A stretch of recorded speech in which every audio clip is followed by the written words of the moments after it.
ओम श्री सीतारामचंद्राभ्यां नमः। श्रीमद् वाल्मीकि रामायण अरण्यकांडम सप्तचत्वारिंशः सर्गः यानी सर्ग 47। इस सर्ग में सीता का रावण को अपना और पति का परिचय देकर वन में आने का कारण बताना, रावण का उन्हें अपनी पटरानी बनाने की इच्छा प्रकट करना और सीता का उसे फटकारना। रावणेन तु वैदेही तदा पृष्ठा जिहिर्षुणा परिव्राजक रूपेण शशंसात्मात्मना। सीता को हरने की इच्छा से परिव्राजक यानी सन्यासी का रूप धारण करके आए हुए रावण ने उस समय जब विदेह राजकुमारी से इस प्रकार पूछा, तब उन्होंने स्वयं ही अपना परिचय दिया। ब्राह्मणश्चातिथिश्चैष अनुक्तो हि शपेत माम इति ध्यात्वा मुहूर्तं तु सीता वचनम ब्रवीत। वे 2 घड़ी तक इस विचार में पड़ी रहीं कि ये ब्राह्मण और अतिथि है, यदि इनकी बात का उत्तर ना दिया जाए तो ये मुझे शाप दे देंगे। यह सोचकर सीता ने इस प्रकार कहना आरंभ किया। दुहिता जनकस्याहं मैथिलस्य महात्मनः सीता नाम्नास्मि भद्रं ते रामस्य महिषी प्रिया। ब्राह्मण, आपका भला हो। मैं मिथिला नरेश महात्मा जनक की पुत्री और अवध नरेश श्री रामचंद्र जी की प्यारी रानी हूँ। मेरा नाम सीता है। उषित्वा 12 समा इक्ष्वाकूणां निवेशने भुंजाना मानुषान भोगान सर्वकाम समृद्धिनी। विवाह के बाद 12 वर्षों तक इक्ष्वाकु वंशी महाराज दशरथ के महल में रहकर मैंने अपने पति के साथ सभी मानवोचित भोग भोगे हैं। मैं वहाँ सदा मनोवांछित सुख सुविधाओं से संपन्न रही हूँ। तत्र 13 वर्षे राजा मंत्रयत प्रभु अभिषेचयितुं रामं समेतो राजमंत्रिभिः। 13वें वर्ष के प्रारंभ में सामर्थ्यशाली महाराज दशरथ ने राजमंत्रियों से मिलकर सलाह की और श्री रामचंद्र जी का युवराज पद पर अभिषेक करने का निश्चय किया। तस्मिन् संभ्रियमाणे तु राघवस्याभिषेचने कैकेयी नाम भर्तारं ममार्या याचते वरम। जब श्री रघुनाथ जी के राज्याभिषेक की सामग्री जुटाई जाने लगी, उस समय मेरी सास कैकेयी ने अपने पति से वर मांगा। परिगृह्य तु कैकेयी श्वशुरं सुकृतेन मे मम प्रव्राजनं भर्तुर्भरतस्याभिषेचनं द्वावयाचत भर्तारं सत्यसंधं नृपोत्तमम।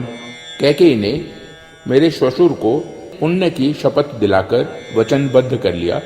फिर अपने सत्य प्रतिज्ञ पति उन राज शिरोमणि से 2 वर मांगे, मेरे पति के लिए वनवास और भरत के लिए राज्याभिषेक।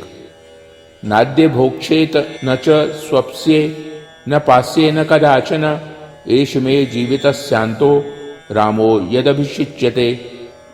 कैकेयी हठपूर्वक कहने लगी, यदि आज श्री राम का अभिषेक किया गया तो मैं न तो खाऊंगी न पीऊंगी और न कभी सोऊंगी ही, यही मेरे जीवन का अंत होगा।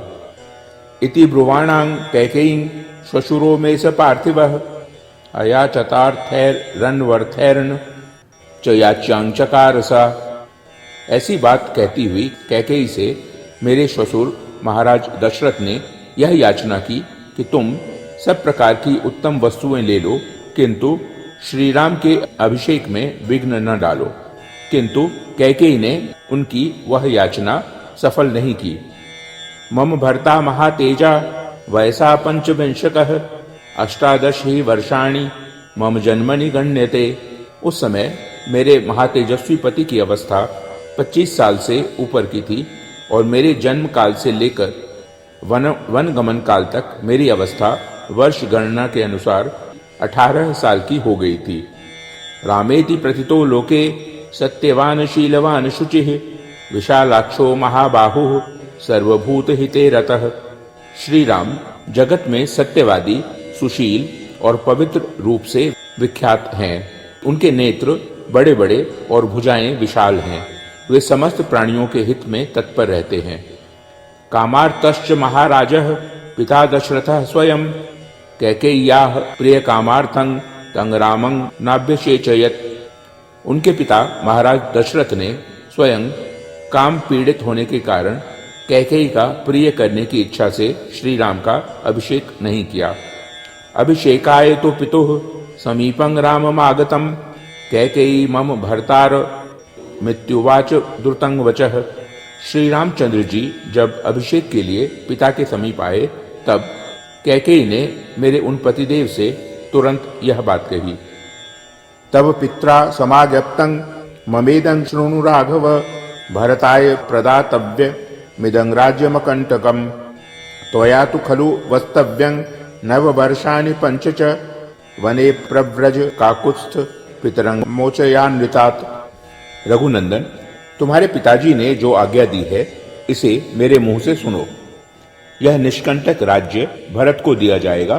तुम्हें तो 14 वर्षों तक वन में ही निवास करना होगा।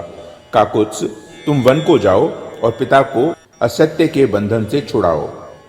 तथेत्युवाच तां रामः कैकेयी मकुतोभयः चकार तद्वचः श्रुत्वा भरता मम दृढ़व्रतः। किसी से भी भय न मानने वाले श्री राम ने कैकेयी की वह बात सुनकर कहा, बहुत अच्छा। उन्होंने उसे स्वीकार कर लिया। मेरे स्वामी दृढ़ता पूर्वक अपनी प्रतिज्ञा का पालन करने वाले हैं। दद्यान्न प्रतिगृह्णीयात् सत्यं ब्रूयान्न चानृतम् एतद् ब्राह्मण रामस्य व्रतं धृत मनुत्तमम्। श्री राम केवल देते हैं, किसी से कुछ लेते नहीं। वे सदा सत्य बोलते हैं, झूठ नहीं। ब्राह्मण, यह श्री रामचंद्र जी का सर्वोत्तम व्रत है जिसे उन्होंने धारण कर रखा है। तस्य भ्राता तु वै मात्रो लक्ष्मणो नाम वीर्यवान रामस्य पुरुष व्याघ्रः सहायः समरे रिहा। स्वभ्राता लक्ष्मणो नाम ब्रह्मचारी दृढ़व्रतः। श्री राम के सौतेले भाई लक्ष्मण बड़े पराक्रमी हैं। समर भूमि में शत्रुओं का संहार करने वाले पुरुष सिंह लक्ष्मण श्री राम के सहायक हैं, बंधु हैं, ब्रह्मचारी और उत्तम व्रत का दृढ़ता पूर्वक पालन करने वाले हैं। अन्वगच्छद धनुष्पाणिः प्रव्रजन्तं मया सह जटितापस रूपेण मया सह सहानुजः प्रविष्टो दंडकारण्यं धर्मनित्यो दृढ़व्रतः। श्री रघुनाथ जी मेरे साथ जब वन में आने लगे तब लक्ष्मण भी हाथ में धनुष लेकर उनके पीछे हो लिए। इस प्रकार मेरे और अपने छोटे भाई के साथ श्री राम इस दंडकारण्य में आए हैं। वे दृढ़ प्रतिज्ञ तथा नित्य निरंतर धर्म में तत्पर रहने वाले हैं और सिर पर जटा धारण किए तपस्वी के वेश में यहाँ रहते हैं। ते वयं प्रच्युता राज्यात् कैकेय्यास्तु कृते त्रयः विचराम द्विज श्रेष्ठ वनं गंभीर मोजसा समाश्वस मुहूर्तं तु शक्यं वस्तुमिह त्वया आगमिष्यति मे भर्ता वन्यमादाय पुष्कलम। द्विज श्रेष्ठ, इस प्रकार हम तीनों कैकेयी के कारण राज्य से वंचित हो इस गंभीर वन में अपने ही बल के भरोसे विचरते हैं और आप यहाँ ठहर सकें तो 2 घड़ी विश्राम करें। अभी मेरे स्वामी प्रचुर मात्रा में जंगली फल मूल लेकर आते होंगे। रुरून गोधान वराहंश हत्वा दायामिषं बहु सत्वं नाम च गोत्रं च कुलमाचक्ष तत्वतः एकस्य दंडकारण्ये किमर्थं चरसि द्विज।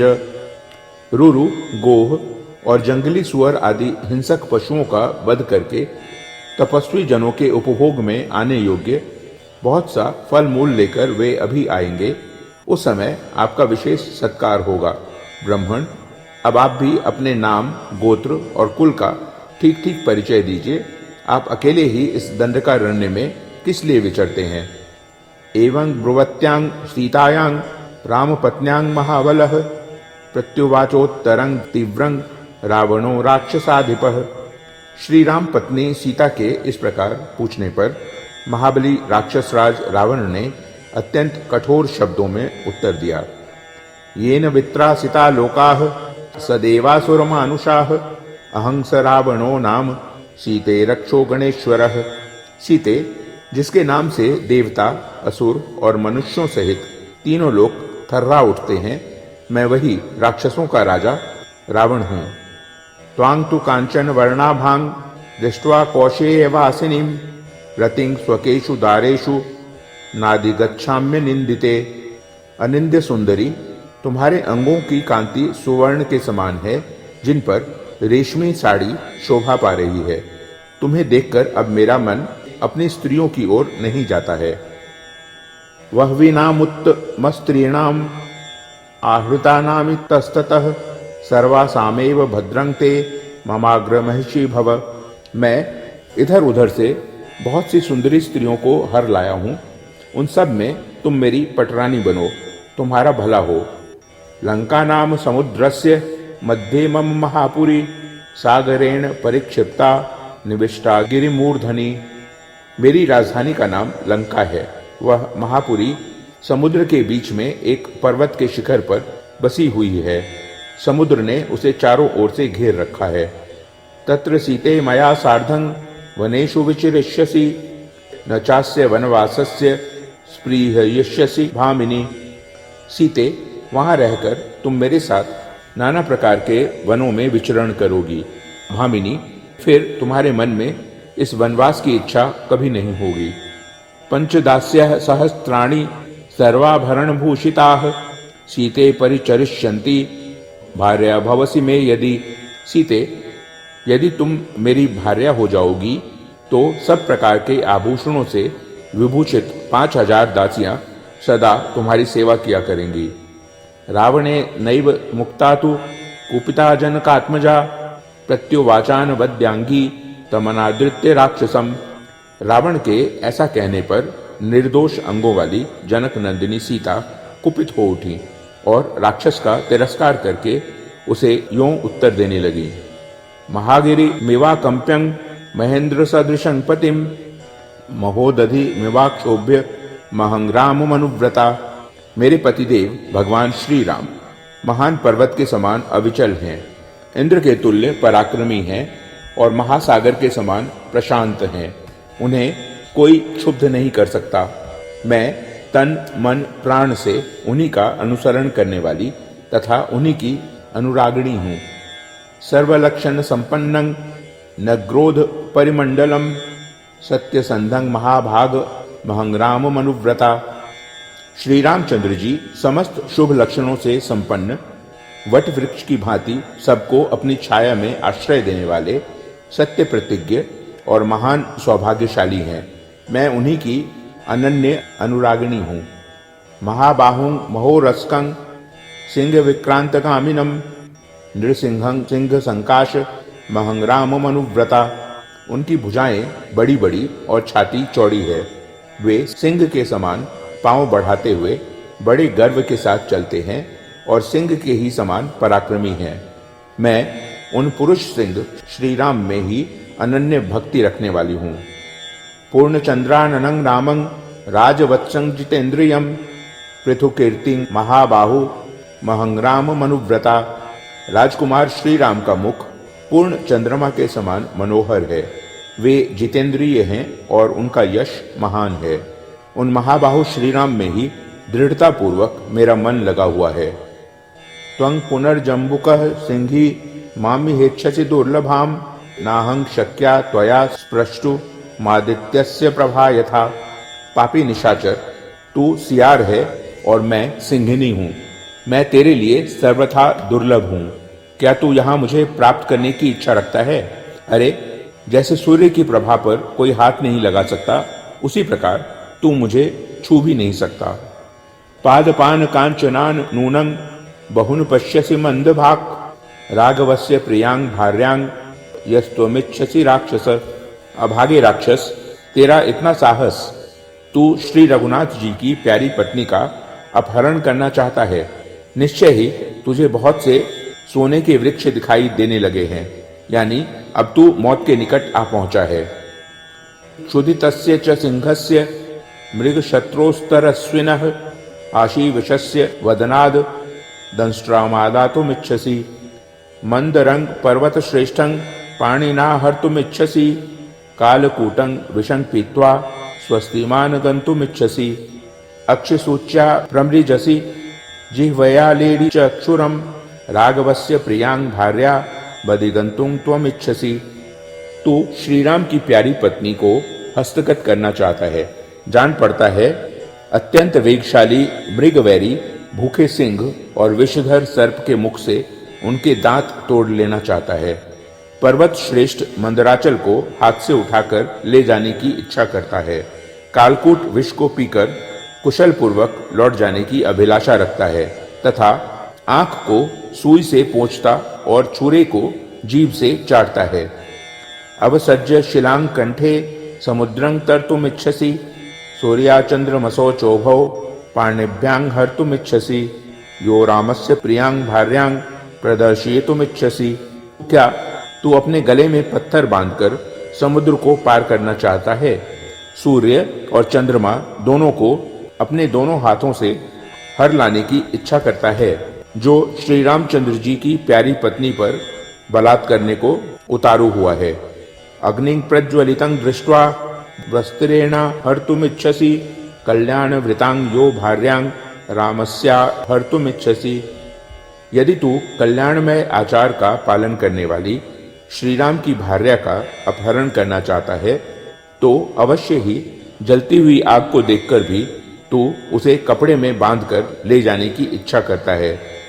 अयो मुखानां शूलानां अग्रे चरितुमिच्छसि रामस्य सदृशिं भार्यांग योदिगंतुं त्वमिच्छसि। अरे तू श्री राम की भार्या को, जो सर्वथा उन्हीं के योग्य है, हस्तगत करना चाहता है तो निश्चय ही लोहमय मुख वाले शूलों की नोक पर चलने की अभिलाषा करता है। यदंतरंग सिंह श्रृगाल योर्वने यदंतरंग सिंधनिका समुद्रयोः सुराग्रय सौवीर कयोर यदंतरंग तदंतरंग दाशरथैस्तवैव च। वन में रहने वाले सिंह और सियार में, समुद्र और छोटी नदी में तथा अमृत और कांजी में जो अंतर है, वही अंतर दशरथ नंदन श्री राम में और तुझ में है। यदंतरंग कांचन शीस लोहयोर यदंतरंग चंदनवारि पंकयोः यदंतरंग हस्ति विडाल योर वने तदंतरंग दाशरथैस्तवैव च। सोने और शीशे में, चंदन मिश्रित जल और कीचड़ में तथा वन में रहने वाले हाथी और बिलाव में जो अंतर है, वही अंतर दशरथ नंदन श्री राम और तुझ में है। यदंतरंग वायसवैनते ययोर यदंतरंग मद्गुमयूरयोरपि यदंतरंग हंसक गृध्रयोर वने तदंतरंग दाशरथैस्तवैव च।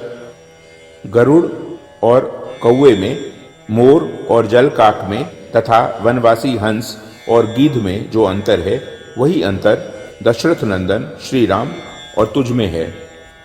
तस्मिन् सहस्त्राक्ष सम प्रभावे रामे स्थिते कार्मुक बाण पाणौ वृतापि तेहं न जरांग गमिष्ये आज्यं यथा मक्षिकयावगीर्णम। जिस समय सहस्त्र नेत्रधारी इंद्र के समान प्रभावशाली श्री रामचंद्र जी हाथ में धनुष और बाण लेकर खड़े हो जाएंगे, उस समय तो मेरा अपहरण करके भी मुझे पचा नहीं सकेगा, ठीक उसी तरह जैसे मक्खी घी पीकर उसे पचा नहीं सकती। इतीव तद वाक्यम दुष्ट भावा सुदुष्ट मुक्त्वा रजनी चरंगतम गात्र प्रकंपाद व्यथिता बभूव वातोद्धता सा कदलीव तन्वी।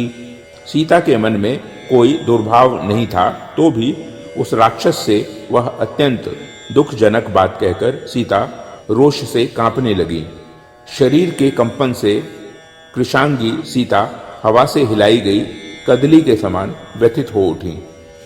तांग वेपमाना मुपलक्ष्य सीतांग स रावणो मृत्यु सम प्रभावः कुलंग बलंग नाम च कर्म चात्मनः समाच चक्षे भय कारणार्थम। सीता को कांपती देख मौत के समान प्रभाव रखने वाला रावण उनके मन में भय उत्पन्न करने के लिए अपने कुल, बल, नाम और कर्म का परिचय देने लगा। इत्याशे श्रीमद् रामायणे वाल्मीकिये आदि काव्ये अरण्य कांडे सप्तचत्वारिंशः सर्गः। इस प्रकार श्री वाल्मीकि निर्मित आश रामायण आदि काव्य के अरण्य कांड में 47वां सर्ग पूरा हुआ। ओ